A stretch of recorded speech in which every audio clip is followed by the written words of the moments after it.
Kwa majina naitwa Faraja Mvena. Nafurahi sana kuwa hapa kuelezea safari yangu mpaka hapa nilipofikia. Kilichonifanya kuanzisha Faraja Beauty, cha kwanza mimi mwenyewe nilikuwa ni muhanga wa ngozi, niliteseka sana na chunusi. Lakini pia kitu cha pili, nilikuwa sina uelewa wa jinsi gani ya kuitunza ngozi yangu na kuitibu.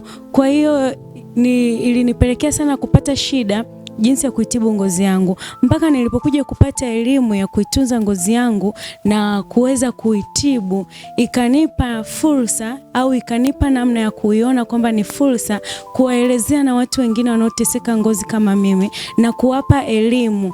Kwa hiyo ilinifanya nikawasaidia wenzangu, marafiki zangu, watu wote waliokuwa wamenizunguka, waliokuwa na changamoto kama yangu, niliwapa elimu na nikawauzia bidhaa ambazo hata mimi zilinisaidia. Kwa hiyo ilikuwa kwangu ni fursa na ikanipa msukumo wa kutengeneza Faraja Beauty.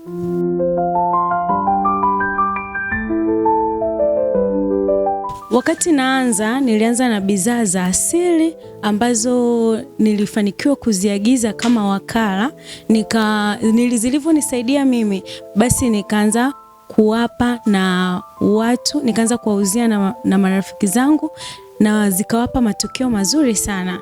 Kwa hizo ni bidhaa ambazo nilianza nazo.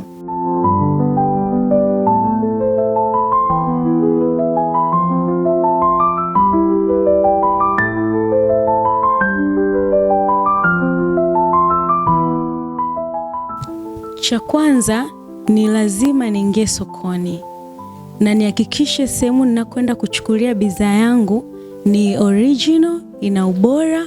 Kwa hiyo ni lazima nihakikishe, ndipo naileta dukani na ingiza sokoni sasa na kuwauzia wateja wangu.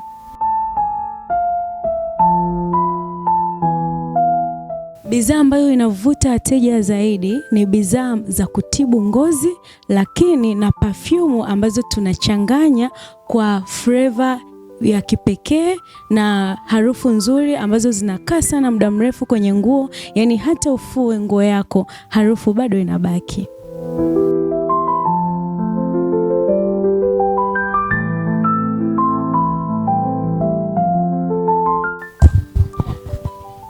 Tuna wigo mkubwa sana na mpana wa kujitangaza, sana sana mitandao ya kijamii, na ndiko watu waliko wengi sana. Mfano Facebook unatupata Faraja Beauty, Instagram, WhatsApp na TikTok, huko ndiko wateja wengi sana tunawapata. Tunaposti bidhaa, tunatengeneza video, reels nyingi ambazo zinawapata watu wengi sana, na hivyo wanaitika na tunakuja kuhudumia vizuri.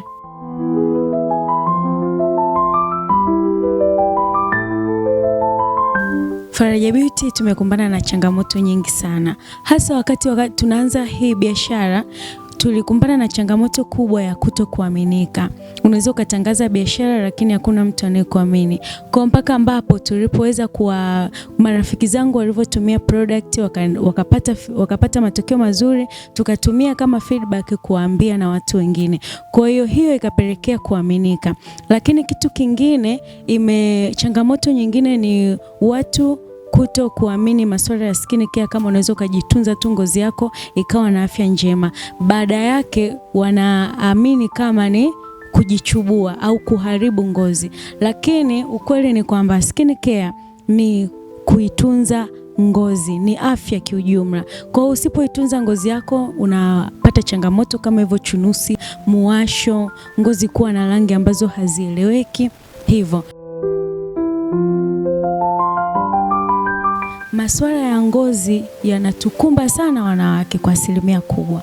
Kwa hiyo ninapowasaidia, wanapotibu ngozi zao, wanaongeza ujasiri na kujiamini na kutimiza majukumu yao ya kila siku.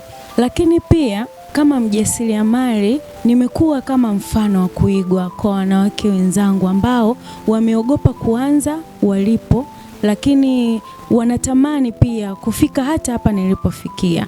Kwa hiyo hilo pia linanipa furaha, kwa sababu ninawahamasisha nao kufanya jambo ama kutimiza malengo yao.